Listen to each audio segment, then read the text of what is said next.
What's up guys, Chip here. Welcome back to another Pokemon TCG video where today I'm going to be taking a look at the Zoroark Banette deck that I used to get a win at a League Cup this past weekend. I think this deck is actually really good, and yeah, this is going to be a different type of video, not going to be playing any games, just going to be kind of going over the deck and really breaking it down, the deck building process, and then also what my tournament looked like to win the League Cup. So yeah, coming off of Philadelphia Regionals, this was definitely one of the coolest decks, I think, to come out of the tournament that Xander Perot got top 4 with. And I talked to Rahul a lot during the week, who's the guy who, you guys I'm sure know Rahul already, but he is kind of the one who innovated this deck list a lot. He's the one who, like, he and Xander talked about the deck a lot, and I think Rahul is kind of the original, like, creator of this list. And so we talked about some potential changes from the Philadelphia list. We talked about adding Great Balls, which we did here. We talked about adding Kartana, but that was something Rahul said that he definitely wanted. I mentioned adding Pheromosa over the Tapu Koko, which we'll talk about in a minute as we break it down. But yeah, just talked to Rahul about it. We came up with this 60 cards that we liked a lot, and I played it and won my League Cup with it. So I just want to break down for you guys kind of the thought process. Of course, 4/4 Zoroark-GX, pretty standard in any Zoroark deck. Just the main draw, main attacker still. At its heart and soul, it is still a Zoroark deck. And then, of course, the 2/2 Banette. And one of the reasons I like Banette a lot is just because like two of the more popular decks in the format, the deck that got first and second place, Buzzwole Shrine and Gascan, the Malamar Marshadow deck, both really kind of have a hard time dealing with Banette.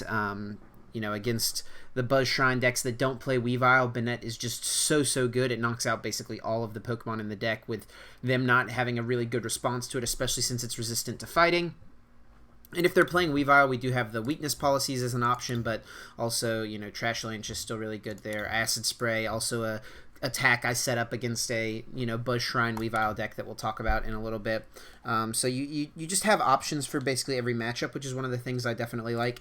And I also like that Shuppet is resistant to fighting, has 60 HP, so the only way that Buzzgarb Shrine can knock out Shuppet on turn 1 with a Buzzwole is with Beast Energy plus DNC or Beast Energy plus Kukui. They can't do, like, Kukui plus DNC, that's not enough. It has to be Beast Energy has to be involved, which is just a one-of in the deck. So very likely that Shuppet is going to be able to stick around, which I definitely like. And, you know, Pheromosa as well, one of the other cards that was different from the Philadelphia list. I think you do just need, like, a free retreater in the deck.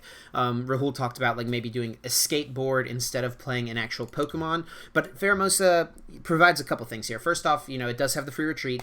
It's not weak to fighting, which is the biggest advantage it has over Tapu Koko. Rahul said that neither he nor Xander, or I think anyone else that played their 60 in Philadelphia, ever used Flying Flips. So Flying Flip's not really an option. Or it is an option, but it's not really an attack you find yourself using often. So since it's not weak to fighting, Pheromosa I just felt was kind of better, because Buzzwole can easily knock out a Tapu Koko with, like, Diancie plus Sledgehammer and Kukui, or Beast Energy just knocks it out. Like, there's a lot of ways that Buzzwole can just easily knock out a Koko, and they can't knock out a Pheromosa very easily in one hit, at least unless they're on, like in the early turns of the game, I should say. And another thing Pheromosa does pretty well is that it can do a lot of damage to a Lycanroc. Zoroark Lycanroc is definitely a tough matchup for this deck. I would say it's probably the hardest matchup of the you know, popular decks in the format. So you know, you can hit 100 with High Jump Kick and a Choice Band, even more with Kukui as well. It just gives you an option, something you can do to try to buy some turns. You can go, like, Slice Off, get rid of their DCE after they Claw Slash, plus High Jump Kick, hit them for 100. And then it's like, okay, do I commit another energy to this Lycanroc that's probably just going to get knocked out? Like, you force them to do something like that. So Pheromosa is good for that. Of course, Buzzwole with Sledgehammer, very good. There's just so many different uses for this. Of course, in Zoroark Mirrors, you can use Sledgehammer to easily knock out Zoroarks if they don't play around Sledgehammer. It's good against Buzzwole Garb Shrine because you can knock out things like Garbodor and Diancie and Magcargo for just 1 energy on a 130 HP basic. So Buzzwole does a lot of good things there. And then we have Tapu Lele with Psywave. This is for Rayquaza. With Choice Band, we can knock out a Rayquaza very easily. Kartana, like I mentioned, very good for Slice Off. Also, Gale Blade isn't a decent attacking option. Blade GX, of course, can also just win you games. 2 Tapu Lele is pretty standard in Zoroark decks at this point, it seems. And then, of course, 1/1 Trashalanche just lets you get over any damage cap you would put on yourself. Like, you can max out at 160 with Banette, plus whatever you want to do with Shady Move. You max out at, 180 with Zoroark after Choice Band, Kukui, Devoured Field. But Trashalanche really doesn't have a damage ceiling, especially if your opponent's playing a deck with a lot of items, which most decks in the format are playing lots of items, so Trashalanche just leaves that option. And then we have the 4 Ultra Ball, 4 Nest Ball, 3 Great Ball draw engine. I was unsure kind of about Great Ball. Partway through the tournament, I actually messaged Rahul and I was like, dude, Great Ball is terrible. We're taking it out of this deck. Not going to use it at all. And then he messaged, was like, oh, was it not good? Would Timer Ball have just been better? And then I messaged him back after my top 8 games, and I was like, no, Great Ball's busted. We're keeping Great Ball in the deck because, I don't know, it's kind of weird because, like, Great Ball is great whenever it works for you and gets you what you want, but then when it doesn't, it's like, it just feels awkward. But it's always, like, a card that can thin something out of the deck. Like, you can, like, there was times where I just Great Balled and would see, like, Tapu Lele or Pheromosa, and I could just get them out of the deck if I didn't need them in that matchup or at that time. I could just trade them away, so it thins at least, and, on turn 1, it's pretty high odds it can find you a Zorua, a Shuppet, or a Trubbish, which are all good things to have down on turn 1. Maybe not as much Trubbish, but Shuppet and Zorua for sure. One of the other additions from the Philadelphia list was Pal Pad. It was a card Rahul said he and Xander both thought that it would be good in the deck, that they both kind of wished they had. So I was like, yeah, Pal Pad seems great. We'll play Pal Pad. A little counterintuitive with Banette because you put supporters back in the deck, but just having access to more Acerolas, more Kukui, more Guzma, makes it pretty good. And it lets you also play 1 Kukui, 1 Judge, 1 Mallow, because you only really need them 1 time most games. Sometimes you would like to have them twice, though. So Pal Pad lets you have that option without having to play multiples of all of these cards and lets you create more space. Rescue Stretcher, just great to get a Pokemon back. I used this most of my games. Anytime a Zorua went down early, it was great to get that back if I needed to. If I discarded Kartana early, or if I discarded the 1/1 Garb, or if the 1/1 Garb got knocked out and I wanted to have access to Trashalanche again, I could just shuffle the Pokemon back. So Rescue Stretcher, very, very good. 3 Devoured Field, of course, very important to counter the Shrine of Punishments and also hit 130 damage with Zoroark's Riotous Beating to knock out Buzzwoles, and in combination with that's not a Weakness Policy, in combination with Weakness Policy is definitely really good as well. And yeah, just kind of running down the supporters here. Only real difference from Xander's top 4 list is we cut a Cynthia and cut the Lusamine. I think that's the only differences, if I'm seeing this correctly. Oh, and Apricorn Maker. We cut Apricorn Maker because we added the 3 Great Balls, and we just want a Lillie basically every game. So thought that would be a little bit better of a setup engine as opposed to using Apricorn Maker. Rahul was kind of unsure about cutting Apricorn Maker because he said, I used it so much. But then he was also like, well, maybe I just used it because I had it. Maybe Lillie still would have been better and still found me more cards. So that's kind of what we opted for, just using Lillie on the first turn as opposed to trying to go for a setup card like Apricorn Maker. 2 Acerola, very good in this deck. It's kind of what can win you the Zoroark Mirrors is because, at least not Zoro Lycanroc, because you, can heal, match their healing, if not increase their healing with Acerola plus Pal Pad. So you win the heal war, plus can get a one-shot with Buzzwole, potentially. Mallow, great to set up specific turns. We've got so many different things, if we need to set up Banette Energy, if we need to set up Buzzwole Choice Band, if we need to set up for Garbodor, if we need to set up to attack with Kartana. I played against a Gardevoir, and Mallow was great because it let me set up things for the next turn to set up a Kartana Kukui Choice Band play. It just lets you get set up for specific turns in the future, especially in a format with not very much disruption. Basically, decks are playing one Judge or no Judge. It's great to kind of just set your hand up for the coming turns. This deck really rewards smart play and intelligent play, which is what I really like. It feels a lot like the It feels very much like the Zoroark Counters deck that I played at Charlotte last season. I got top 32 with that deck, and that deck also just like, you had answers to everything. If you knew how to play the deck against specific matchups, you were going to get rewarded for playing to your outs, managing your resources correctly, all those things. And this deck feels very similar in that regard, which I definitely like. 2 choice band. I think 3 would be great to just have higher odds to hit it when you need it. But most of the time, the only time you really need it early is on Tapu Lele to knock out a Rayquaza GX.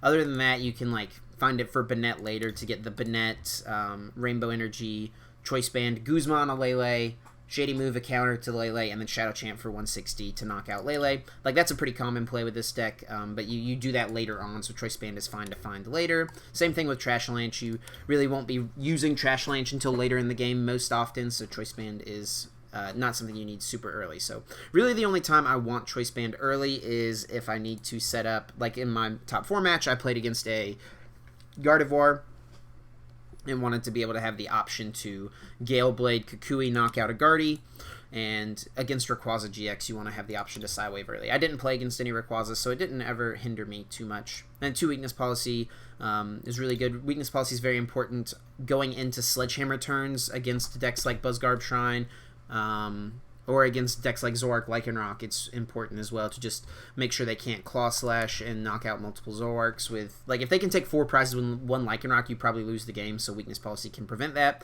It's also good on Banette against other Zoroark decks that, if you know they don't play Field Blower, because then it kind of mitigates that dark weakness on Banette. 4 double color synergy makes... I mean, it's pretty self-explanatory, right? You want to attack with Zoroark. It's the main attacker. And then 3 rainbows, 1 psychic energy. After playing the tournament, I think I would just make it 4 rainbow energy and just not even care about random stuff like Xurkitree-GX. That would be basically the only thing this is here for. Xurkitree-GX and then like Miss Magius or something like that. I think those decks won't be very popular, and if they are, they'll lose to other things like Buzzwole Garb Shrine, and they'll lose to things like Rayquaza decks and Vikabulus and and Malamars. Like, they lose to so many other things that I think you can just play 4 rainbows and not even care. So yeah, there's the list I played. Like I said, I think the only change I'd make would just go up to 4 rainbows. It ran really well, and this is one of my top choices right now for Memphis Regionals. I'll run over my matchups real quick from the tournament. I actually played against some pretty interesting decks, so yeah, we'll just run through it. Round 1, I played against my friend Ryan, who was playing Zoroark Banette as well, and he kind of had a shaky start, but I was able to just kind of run him over, honestly. He put Banette in play with no weakness policy on it, so I was able to just get a Guzma knockout with Zoroark-GX. And then he went down to 4 prizes, so I was able to get a Sledgehammer knockout. And I think I only needed 1 prize, and I think I closed it out with Blade GX, if I remember correctly. But he also just kind of had a rough start of it regardless. Then round 2, I played against a Metagross Solgaleo deck, not something I was expecting to play against. I felt like kind of okay about it. Like, I can out-heal them theoretically with Acerolas plus Pal Pads plus Tomb Hunt GX if I needed to. But he ran Metal Frying Pan, which I was not expecting, and that makes me basically 3-hit a Metagross. I can still 2-hit KO it if I go 120 with a Riotous Beating and a Choice Band into 130 with a Riotous Beating, Choice Band, and Devoured Field, or like Kukui, something like that. But something else, since he played Solgaleo, I also had to basically always have a Dark Energy on my Zoroark so I could threaten the Trickster GX Sunsteel Strike knockout. And that prevented him from ever putting Solgaleo in play. Like, basically on turn 2, or turn 3, I think, I put a Rainbow Energy on a Zoroark, and it just stayed there the whole game. And it was like, if you ever put out a Solgaleo, I'm going to knock it out with this Trickster GX play. So it definitely was just a really good threat. And then if he ever... like Guzma KO'd my 1 Zoroark with the 1 Rainbow, that would then put him in a weird spot where...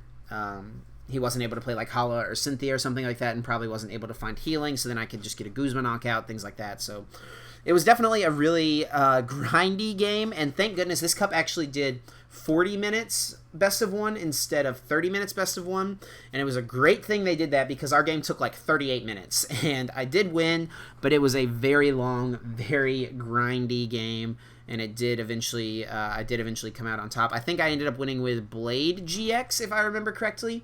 I had the option to Trickster the whole game. He never put Solgaleo in play because of it. Then I was able to go down to 5 prizes and then got the Banette-GX for the win. And then round 3, I played against Grant Manley, very good player, good friend of mine, of course. You guys, I'm sure, are familiar with Grant. He was playing Rukan's Gas Can decks, the Malamar Marshadow, and Banette is just so good against that deck because he can't, like, if he attacks it with Marshadow, it just gets knocked out, and it's also resistant to fighting. So it's very hard to deal with it, and if he attacks me with Necrozma GX, it also just gets knocked out by Banette or Trashalanche, and if he attacks me with Dawn Wings, it just gets knocked out by Zoroark. So I just have answers to all his stuff. He, of course, has lots of 1-prizers, but they don't really do too much to Banette, and Banette can just knock everything in his deck out, basically. Banette really is just like the MVP in that matchup, I feel like, as well as Trashalanche, because they play so many items, and basically everything is weak to Psychic in the deck. So yeah, I was just able to set up with Banette. On like turn 3, I think I got Banette knockout on a Marshadow while being able to bench a Shuppet, which is huge. Like having either Shuppet or Trubbish on the bench is just massive because you need to have a response if they do knock out your one Banette in play. And I knocked out his Marshadow. He played his turn out, then played like an Ultra Ball, looked through his deck, and conceded because his second Marshadow was prized, which he said he needed to be able to really do anything that turn, or to have a chance to win the game. So that one went pretty quickly there. Also, like, Weakness Policy is big on Zoroark because you don't want to just get knocked out by a Marshadow. So, like, usually you just use Zoroark in that matchup to trade, I feel like. Like, you can attack with it if you need to. Choice Band does knock out a Marshadow GX, but you can also leave Weakness Policy on the Zoroark and then Kukui plus Devoured Field knock out Marshadow. So that's definitely a really good option to leave yourself with. But yeah, I just feel like that's a pretty solid matchup, honestly, and I was able to win that one. And then the next 2 rounds, it was a 5-round cup, so I was able to ID twice to go 3-0-2 to just make it into top cut. I ID'd with a player playing Gardevoir, and I ID'd in the 5th round with a player playing Weavile, Buzzwole, Garbodor, Shrine of Punishments, Met Cargo. Like, he crammed everything into his list, man. It was crazy. But yeah, so I win. I go 3-0-2 and then make it into top cut. In top 8, I'm playing against my friend David, who's playing Zoroark Weavile, which felt a little sketchy at first, but I thought as long as I was intelligent about putting my abilities in play, that I would be able to come out on top. And I think game 1, I started like so bad. He like got a knockout on my only Zorua, I think. I went first, I think, but he got Guzma knockout on my only Zorua, and I didn't really have much for a couple turns there. No, I went second. He got Guzma knockout on my only Zorua. It was something like that, something weird, and I just kind of had to like piddle through the game mostly, but somehow was able to squeak it out and come back. I wish I could remember the game a little better. Game 2, I think he conceded like once. No, we played it out. We finished the whole game and I was able to win. And then game 2, I conceded on like the second turn because once again I started like really bad. I started like Pheromosa Lele and like a bunch of stage 1s and had nothing for a turn. I nestballed, saw 2 Zoruas were prized, and then I just conceded after he. I think he also like, because I didn't draw anything the next turn, he was able to knock out my only Zorua, and I just scooped it up so we'd have time for a good game 3. In game 3, I was able to set up fairly normally, and as long as you just play around Evil Admonition, think about how many abilities you put in play, basically never put Banette in play, because I actually am not sure if he played Blower or not, but you just really don't need Banette a lot in that matchup unless it's going to be your last 2 prizes on a Lele. I was able to just win that set. Then top 4, I played against Gardevoir Sylveon, which I was definitely scared of. And yeah, our games were interesting. Game 1, I got kind of an aggressive start. He only got 1 Gardevoir in play. One of the keys to this matchup is going to be like early on getting a Rainbow Energy on a Kartana so you can threaten the Kukui Choice Band Gale Blade knockout to knock out a clean Gardevoir. Like, that's really important. Game 1, he goes Ralts Pass. He goes first, goes Ralts Pass. I set up a few Zoruas, and then he goes Rare Candy, Gardevoir, Secret Spring, Cynthia, and gets down an Eevee. Or attaches DCE, he attached a Fairy turn 1, and then Secret Springs to the Eevee to get a Sylveon out, so his board is a Gardevoir with 3 energies and a Sylveon on his bench. And he, like, knocks out a Zorua. I send up Zoroark and just hit him for 100, I think. I think I got full bench, just hit him for 100. But also, like, turn 1, I was able to get the Kartana Rainbow Energy, which was great. So I got that. He, on his turn, plays a supporter, doesn't get another Ralts down, and attaches another energy and is able to knock out my Zoroark. So on my turn, since he didn't get another Ralts down, I was able to send up Kartana, attach DCE to it. The Gardevoir had 100 on it, so I didn't even need to Kukui or play Choice Band, anything like that. And I used Gale Blade and chose not to shuffle it back in because you can choose to, and I knew my Kartana was like in no danger because he didn't get a Ralts on his bench. So yeah, so then I did that. He sends up his Sylveon, uses Magical Ribbon, or he top decked Nest Ball that turn, gets down another Ralts, uses Magical Ribbon, and then I Guzma knock out that Ralts, and then keep my Kartana on the bench so I can still threaten a knockout on a Gardevoir. Like, just keeping it in play was really good, really useful. And then I think after that, shortly after that, he conceded, and we just went to Game 2. Game 2, I think I conceded early. I think I was losing pretty bad. And then Game 3, we were actually running low on time, trying to play quickly. His deck is a lot slower. My deck takes a long time to like get up and going to be able to really deal with his deck because his deck is like Gardevoir has so much HP. It's like so hard for me to knock out. He, I'm trying to just remember it correctly. I think once time gets called, he has a board of Sylveon and Gardevoir. And he's turn 0. And then he uses, like, Magical Ribbon. I took a prize. I started Kartana that game and started by taking a Blade-GX prize. So I was up on prizes. No, I didn't take a Blade-GX prize. I took a knockout with Ride of Speeding. I was thinking of a different game. I think in our game 2, I started Kartana and used Blade-GX. Anyway, I was up 5 prizes to 6. So the way Top Cut rules work is you play +3 turns. If no one has won the game in +3 turns, it's whoever is ahead on prizes.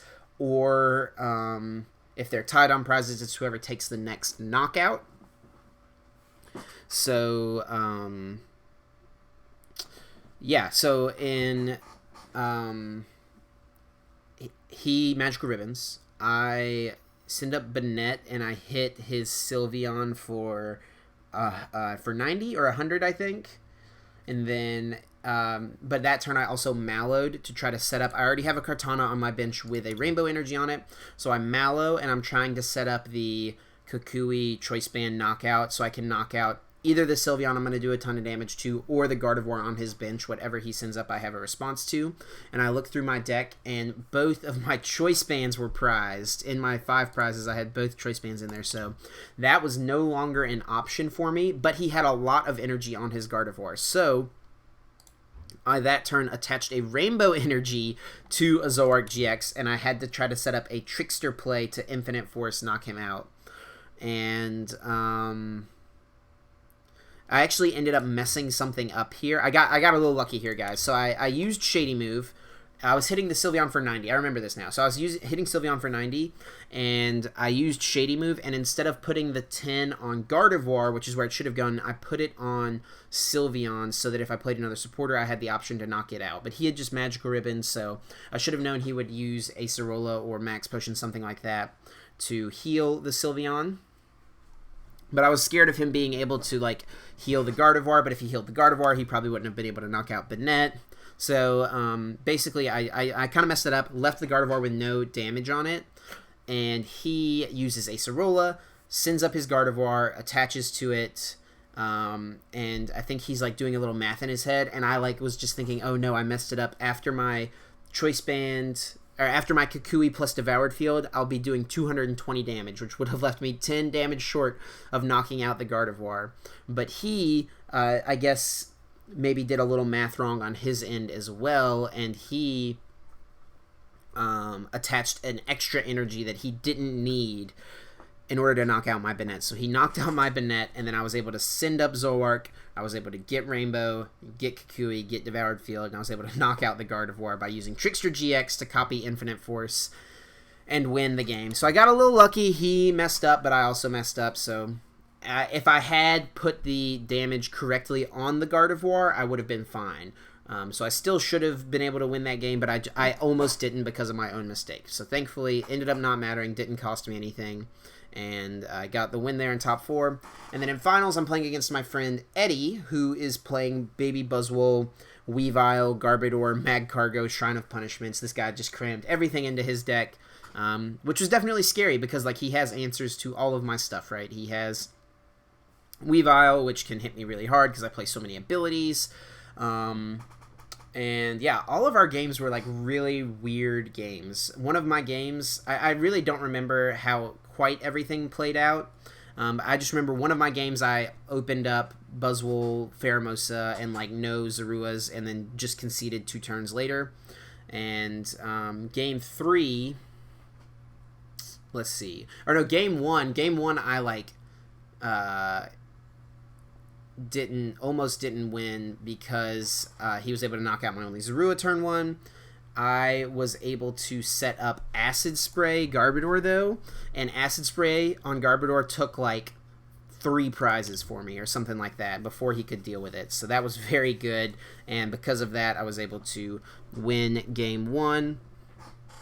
Then, like, game 2, I think I conceded really fast. He had a really crazy turn. This was either game 1 or game 2. They kind of have run together, guys. I'm not going to lie. I don't remember exactly which one was which. But in one of our games, we did play 3 games. In one of our games, though, he Guzma'd my Shuppet and sent up his Buzzwole, had 2 cards in hand, had not attached for turn. So he needs his 1 card to be Beast Energy so that he can KO my Shuppet. And he instructs for 1 and gets Beast Energy and KOs my Shuppet. Like, it was insane.